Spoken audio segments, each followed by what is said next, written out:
வேறு ரொம்ப இன்ட்ரெஸ்டிங்கான காரியம். அது எப்படின்னா, நான் மெட்ராஸ் இன்ஸ்டியூட் ஆஃப் டெக்னாலஜி 1957 2ஆம் ஆண்டு படித்து கொண்டிருந்த போது ராமேஸ்வரத்திலிருந்து எனது பிரதர்லா அகமது ஜலாலுதீன் எனக்கு ட்ரெங்கால் செய்தார். அந்த காலத்தில் இது கிடையாது, மொபைல் ஃபோன் கிடையாது. ட்ரெங்கால் செய்தார். ராமேஸ்வரத்தை புயல் தாக்கிவிட்டது என்றும் என் பெற்றோர்கள் என்னை உடனே பார்க்க வேண்டும் என்றும் சொல்லி அந்த டெலிஃபோனில் எனக்கு மெசேஜ் கிடைத்தது. என் மனம் இருப்பு கொள்ளவில்லை. உடனே ஊருக்கு செல்ல என் மனம் துடித்தது. டிசம்பர் மாத கடைசியானதால் கையில் பணம் இல்லை. அப்பொழுது என்னிடமிருந்த ஒரே சொத்து நான் விரும்பி படிக்க என் புத்தகம்தான். அந்த புத்தகம் மெட்ராஸ் பல்கலைக்கழகத்தின் துணைவேந்தர் ஏரோடைனமிக் சப்ஜெக்டில் சிறந்த மாணவனாக என்னை தேர்ந்தெடுத்து அவர்களால் எனக்கு வழங்கப்பட்ட பரிசு புத்தகம் த தியரி ஆஃப் எலாஸ்டிசிட்டி என்ற பெயர். அப்பொழுது அந்த புத்தகத்தின் விலை ₹400 ஆகும்.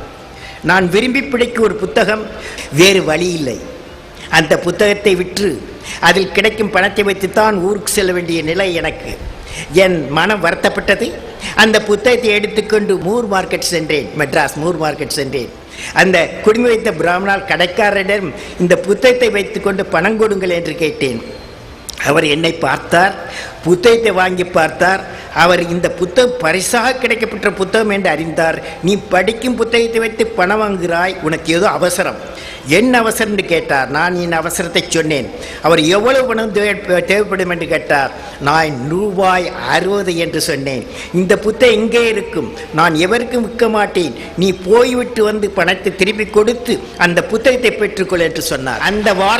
அந்த வார்த்தை எனக்கு ஆதரவாக இருந்தது. நானும் மகிழ்ச்சியுடன் மனத்தை பெற்றுக்கொண்டு ராமேஸ்வரம் சென்றேன். அந்த புத்தகம் எளிதாக கிடைக்காதே, என்ன செய்வது என்று என் மனம் ஒரு சஞ்சலம் அடைந்தது.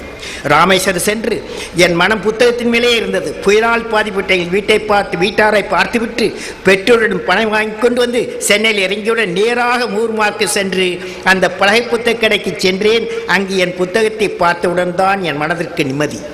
பணத்தை கொடுத்து என் புத்தகத்தை வாங்கி கொண்டேன். அந்த கடைக்காரர் சொன்னார், உன்னை பார்த்தவுடன் புத்தகத்தின் மேல் உனக்கு இருக்கும் பற்றி தெரிந்து கொண்டேன், எனவே தான் இதை தனியாக எடுத்து வைக்க சொன்னேன். நீ நன்றாக படித்து நன்றாக வர வேண்டும் வாழ்த்தினார். பெரிய மனிதர். புத்தகங்கள் அறிவை கொடுக்கும். சில இக்கட்டான சமயத்தில் புத்தகம் பணமும் கொடுத்து காப்பாற்றும்.